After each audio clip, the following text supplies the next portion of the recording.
안녕하세요. 애나의 다락방 라디오입니다. 누구나 각별하게 여기는 숫자 한두 개쯤 갖고 계시죠? 보통은 내 생일이나 자녀의 생일, 혹은 소중한 사람을 처음 만난 날이나 결혼기념일 같은 그 숫자들은 특별한 행운의 숫자가 되어 비밀번호나 이메일 아이디 또는 로또 번호에 주로 활용되곤 하죠. 저에게도 그런 숫자가 하나 있는데요. 저는 생일을 양력으로 보내고 제 짝꿍은 음력으로 생일을 보내는데 만난 지 얼마 지나지 않았을 때 저의 음력 생일과 제 짝꿍의 양력 생일의 날짜가 똑같이 8월 20일인 걸 알게 되었습니다. 그런데 그때가 마침 박사가 사랑한 수식을 막 읽었던 때여서 마치 운명처럼 느껴지더라고요. 오늘은 이 작품의 화자인 가사도우미의 생일 2월 20일과 박사가 대학 시절 받은 학장상의 번호 284가 신비한 인연으로 엮이게 되는 장면 읽어드리고 가사도우미의 아들에게 박사가 루트라는 이름을 지어주는 장면 읽어드리겠습니다.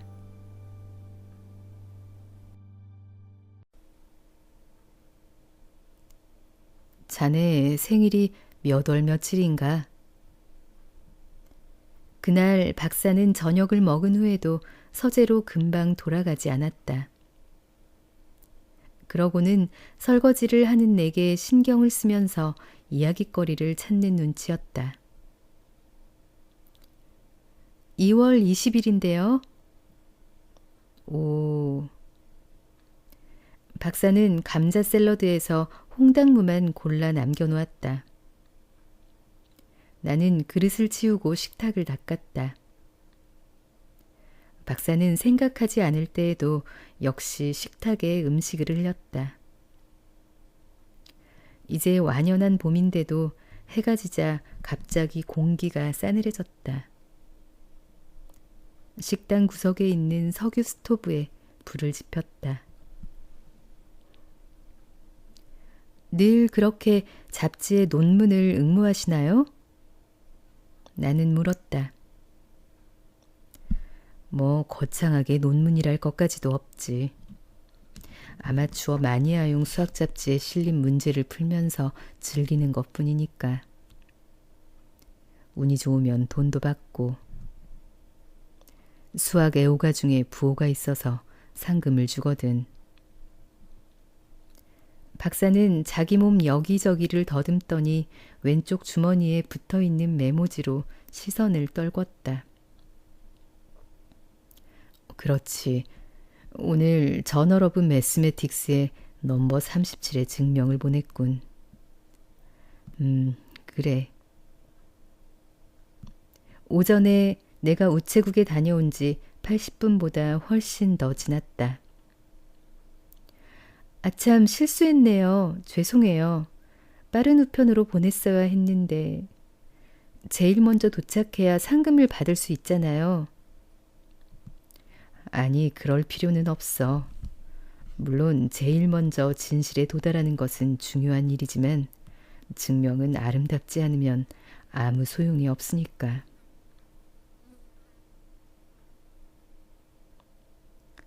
증명에 아름답고 아름답지 않은 구별이 있나요? 물론이지. 박사는 일어나 싱크대에서 설거지를 하고 있는 내 얼굴을 들여다보며 단언했다. 정말 옳은 증명은 한치의 빈틈도 없는 딱딱함과 부드러움이 서로 모순되지 않게 조화를 이루고 있지. 틀린 것은 아니지만 너저분하고 짜증나는 증명도 얼마든지 있어. 알겠나? 왜 별이 아름다운지 아무도 설명하지 못하는 것처럼 수학의 아름다움을 표현하기도 곤란한 일이지만 말이야. 이렇게 열심히 얘기하는 박사를 맥 빠지게 하고 싶지 않아 나는 설거지하던 손을 멈추고 고개를 끄덕였다. 자네 생일은 2월 20일, 220. 정말 귀여운 숫자로군. 그리고 이걸 좀 봐. 내가 대학 다닐 때 초월수론에 관한 논문으로 학장상을 타면서 받은 부상인데 박사는 손목시계를 풀어 잘 보이도록 내 눈앞에 갖다 댔다. 그의 패션 감각에는 전혀 걸맞지 않은 고급스러운 외제시계였다. 어머, 정말 멋진 상을 받으셨네요. 그런 건 중요하지 않아. 여기 새겨져 있는 숫자 보이나? 숫자판 뒤에 학장상 넘버 284라는 글자가 새겨져 있었다. 역대 284번째 영예란 뜻인가요? 아마 그렇겠지. 문제는 284란 숫자야. 지금 설거지를 하고 있을 때가 아니지. 220과 284라고. 박사는 내 앞치마를 잡아당겨 의자에 앉히고는 양복 안주머니에서 사비 몽당 연필을 꺼내 광고지 뒤에 숫자 2개를 썼다. 220, 284. 무슨 이유라도 있는 것인지 두 숫자의 간격이 한참 벌어져 있었다. 어떻게 생각하나? 나는 젖은 손을 앞치마에 닦으면서 얘기가 난감하게 진행되고 있다고 느꼈다. 기대에 찬 박사의 눈빛에 뭐라 답하고 싶기는 하지만 어떻게 생각하나라니 내가 무슨 대답으로 수학자를 즐겁게 할 수 있단 말인가. 내가 보기에 그것들은 그저 숫자에 불과했다. 네, 글쎄요. 나는 우물우물 말을 얼버무렸다. 양쪽 다 세 자릿수고 비슷한 숫자 아닌가요? 큰 차이는 없는 것 같은데요. 가령 할인마트의 고기 매장에서 다짐 육 220g짜리 팩하고 284g짜리 팩은 큰 차이가 없잖아요. 100의 자릿수가 같고 나머지 자릿수는 다 짝수이고. 자네 관찰력이 대단하군. 손목시계의 가죽줄을 흔들면서 박사가 목소리에 힘까지 주어가며 칭찬을 하는 바람에 오히려 내가 당황했다. 직감이란 중요한 것이야. 물총새가 물고기의 빛나는 등 지느러미에 순간적으로 반응해서 수면으로 급강하하는 것처럼 자네는 직감으로 숫자를 파악했어.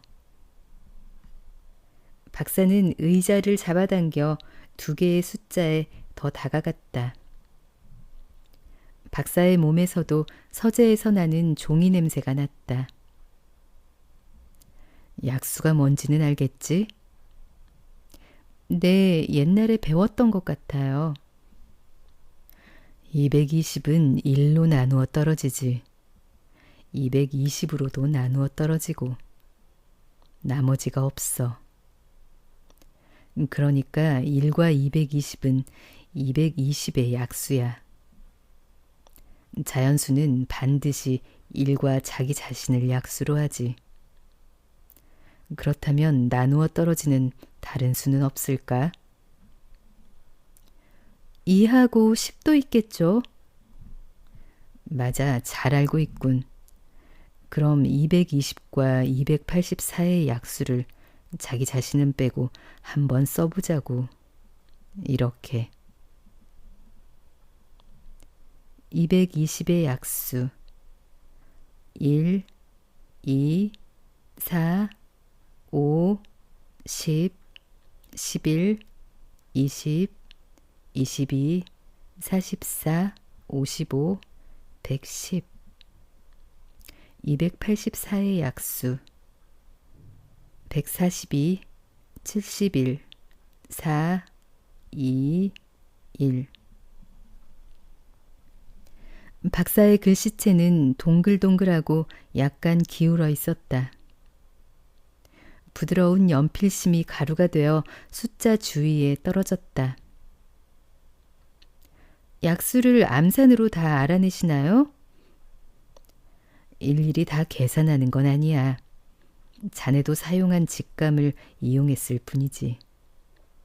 자, 다음 단계로 넘어가자고.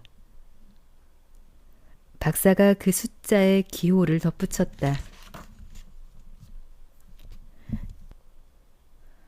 220의 약수 1 더하기 2 더하기 4 더하기 5 더하기 10 더하기 11 더하기 20 더하기 22 더하기 44 더하기 55 더하기 110은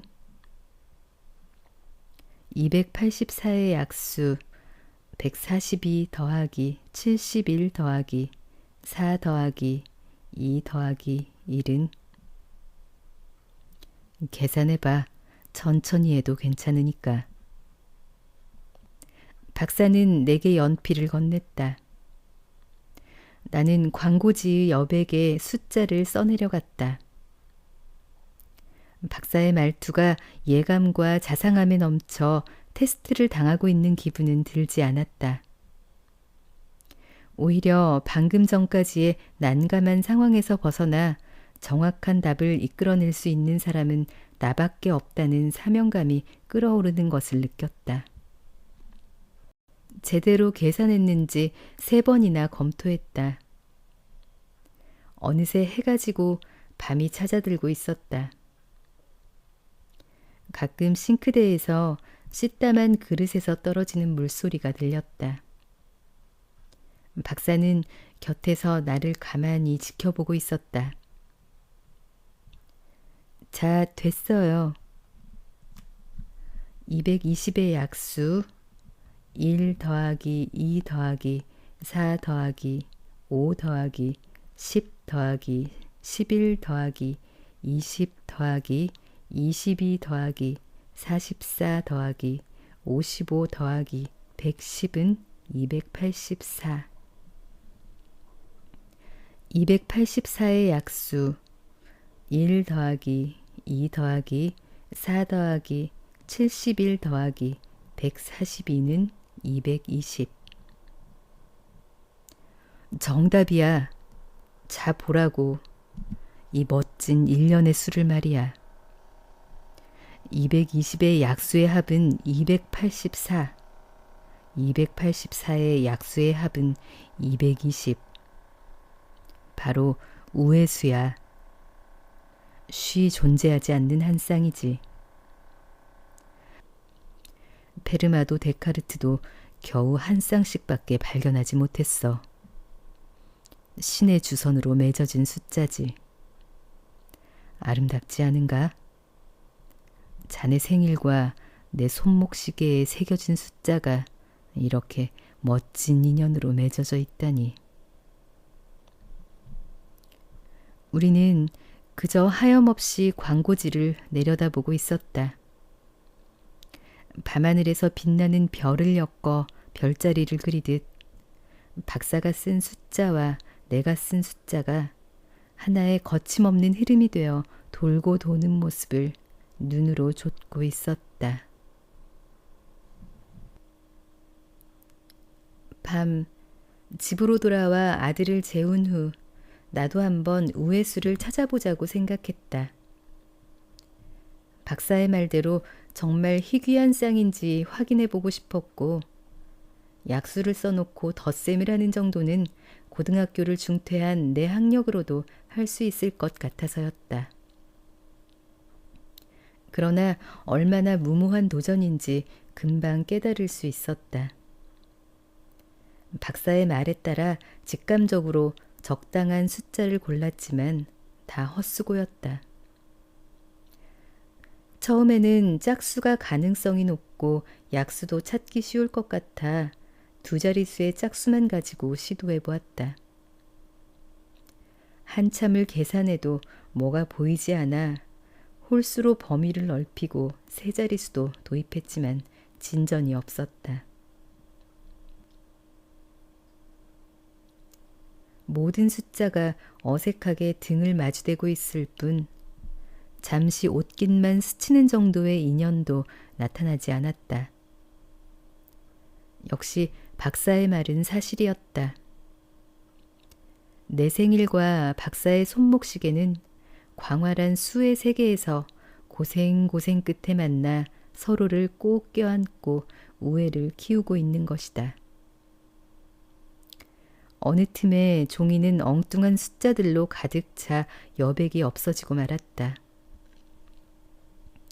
치졸하기는 하지만 그래도 일단은 일관성 있는 작업을 했는데 끝내는 뭐가 뭔지 알 수 없게 되고 말았다. 그러나 딱 한 가지 사소한 발견은 있었다. 28의 약수를 더하자 28이 되었다. 28의 약수 1 더하기 2 더하기 4 더하기 7 더하기 14는 28. 그래서 뭐가 어쨌다는 것은 아니다. 내가 시도한 숫자들 중에서 28처럼 약수의 합이 자기 자신이 되는 수는 달리 없었지만 어쩌면 흔히 있는 패턴인지도 몰랐다. 발견이란 거창한 표현이 알맞지 않다는 것도 충분히 알고 있다. 하지만 어쩔 수 없지 않은가. 어쨌든 나는 발견을 한 거니까. 의미를 알 수 없는 난삽한 숫자들 사이에서 그 한 줄만 마치 어떤 이의 의지가 담겨 있는 것처럼 긴장감을 유지하고 있었다. 만지면 아플 정도로 힘이 넘쳤다. 침대에 들어가 시계를 보니 박사와 둘이서 우회수를 즐긴 지 벌써 80분 이상이 지나 있었다. 박사에게 우회수 따위는 단순하기 짝이 없는 유치한 사실일 텐데 그때 박사는 마치 그 아름다움을 처음 인식한 사람처럼 놀람에 젖어 있었다. 왕 앞에 무릎 꿇은 시종 같았다. 하지만 박사는 우리 사이에 숨어있는 우회수의 비밀을 이미 잊었을 것이다. 220이 누구의 무엇에서 유래하는 수인지도 벌써 잊었을 것이다. 그런 생각을 하자 좀처럼 잠이 오지 않았다.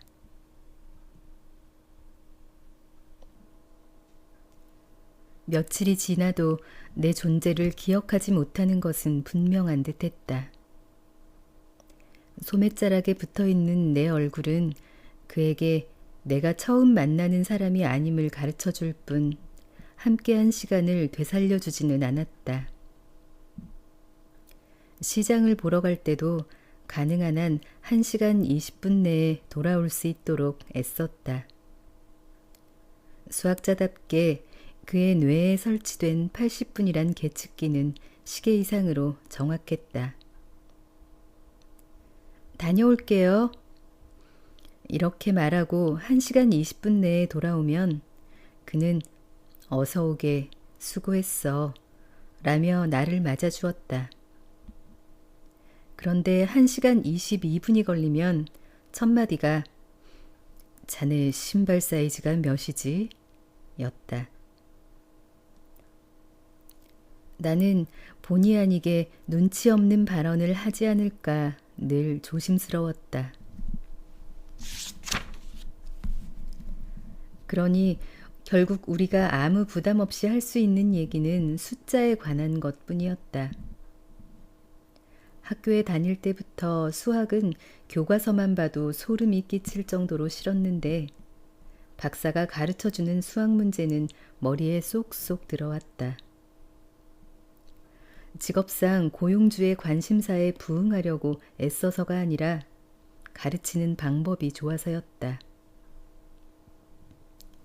수식 앞에서 그가 내쉬는 감탄의 한숨소리와 아름다움을 찬미하는 언어와 빛나는 눈동자는 그 자체가 깊은 의미를 지니고 있었다. 한 번 가르쳐 주었다는 사실까지 다 잊어버리는 덕분에 모르는 것은 몇 번이고 다시 질문할 수 있다는 것도 내게는 유리한 점이었다. 평범한 학생도 한 번 설명을 들으면 알 수 있는 것을 나는 5번이고 10번이고 다시 들어야 이해하는 수준이었다. 처음 우회수를 발견한 사람은 정말 훌륭하네요. 피타고라스였어. 기원전 6세기 때 얘기지. 그런 옛날에도 숫자가 있었나요? 물론이지. 혹 에도시대 말에 생겼다고 생각한 것은 아니겠지? 숫자는 인간이 출현하기 이전부터, 아니 이 세상이 출현하기 전부터 이미 존재하고 있었어. 220과 284 이외에도 우회수가 있나 하고 매일 밤 계산을 하고 있는데 잘 없네요. 그 다음으로 작은 우회수는 1184와 1210이야. 네 자리수예요? 역시 제게는 무리네요. 아들에게도 시켜봤는데 약수를 찾는 건 좀 힘들겠지만 더하기는 할 수 있으니까요. 자네 아들이 있나? 박사가 의자에서 몸을 일으키며 놀란 목소리로 물었다. 그 바람에 잡지가 바닥으로 떨어졌다. 네. 몇 살이지? 10살인데요. 10살이라고? 아직 어린애잖나. 박사는 표정이 점점 어두워지며 침착함을 잃어갔다.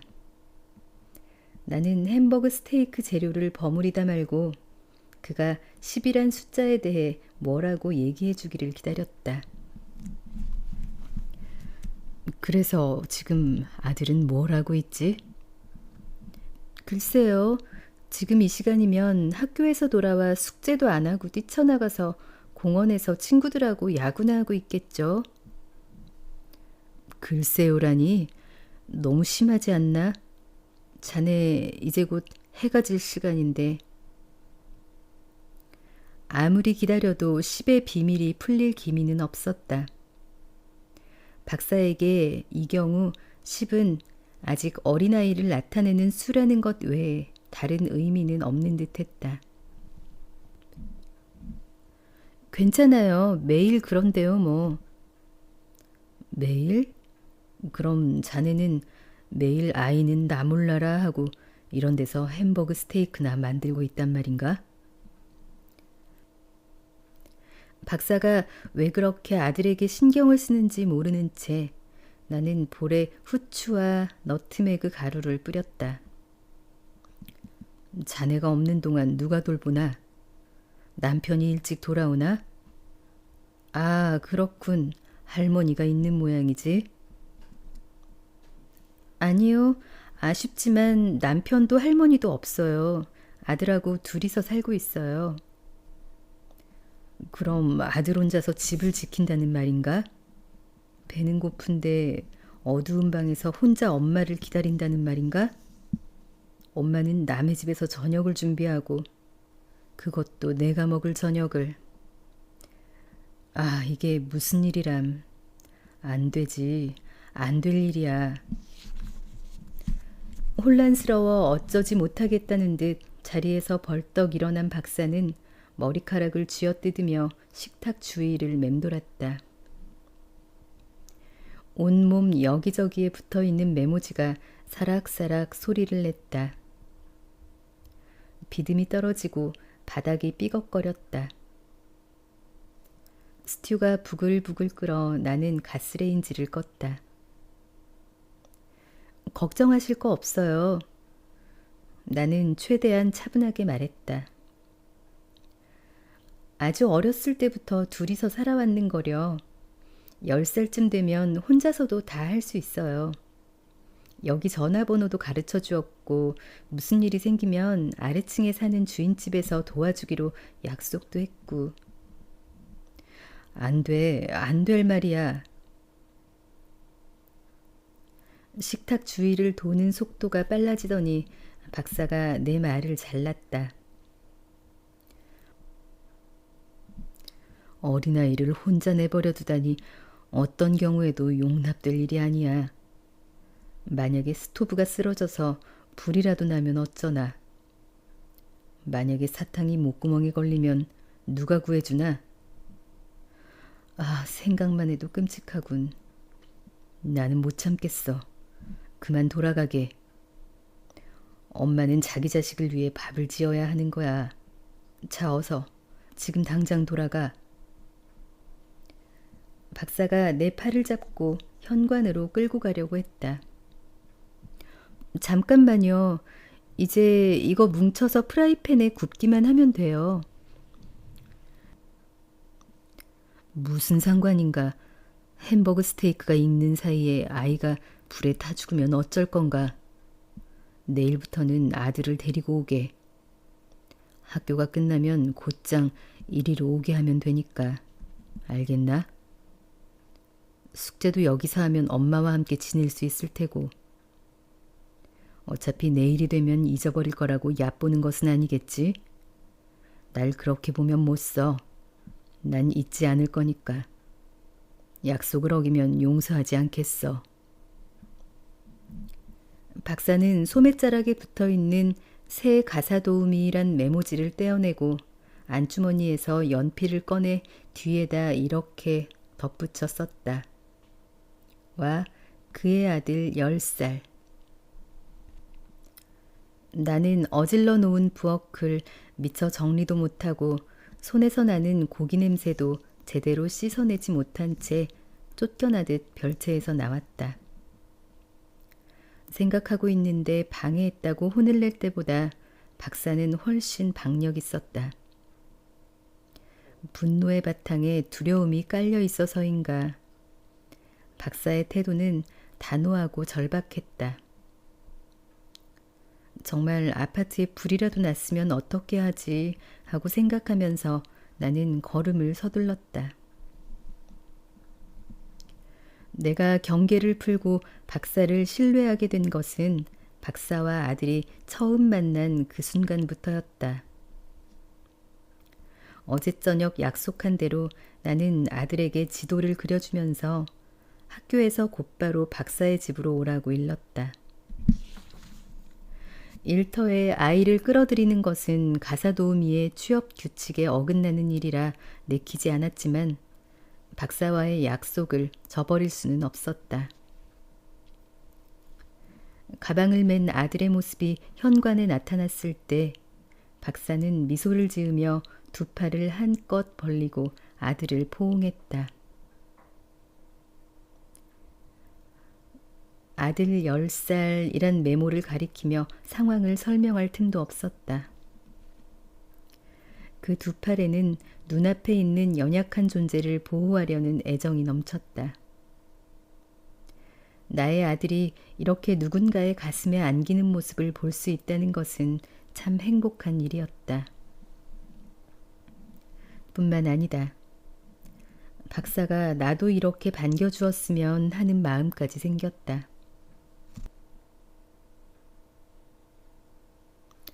이렇게 먼 곳까지 잘 왔다. 고맙다, 고마워. 박사는 말했다. 매일 아침 처음 보는 것처럼 되풀이되는 숫자에 관한 질문조차 없었다. 아들은 뜻하지 않은 환영 인사에 놀라 잔뜩 긴장하고 있었지만 나름대로 입가에 미소를 띠고 상대방의 열의에 답하려고 했다.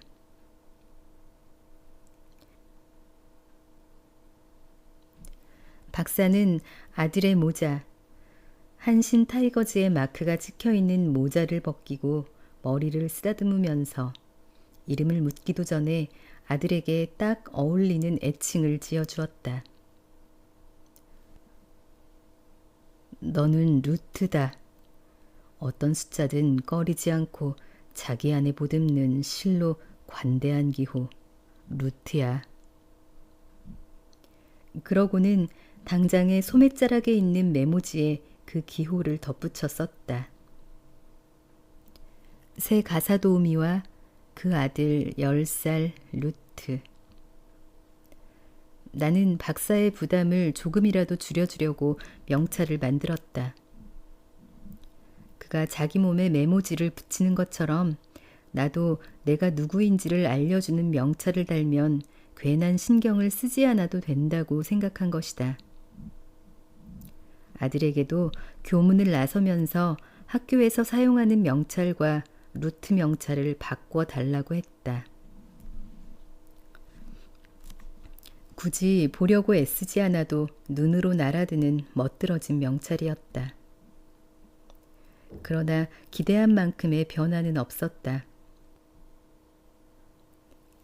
박사에게 나는 여전히 숫자의 오른손으로 어색하게 악수를 나누는 상대에 지나지 않았으며 아들은 그저 거기에 있기만 해도 포옹해 주어야 하는 상대였다.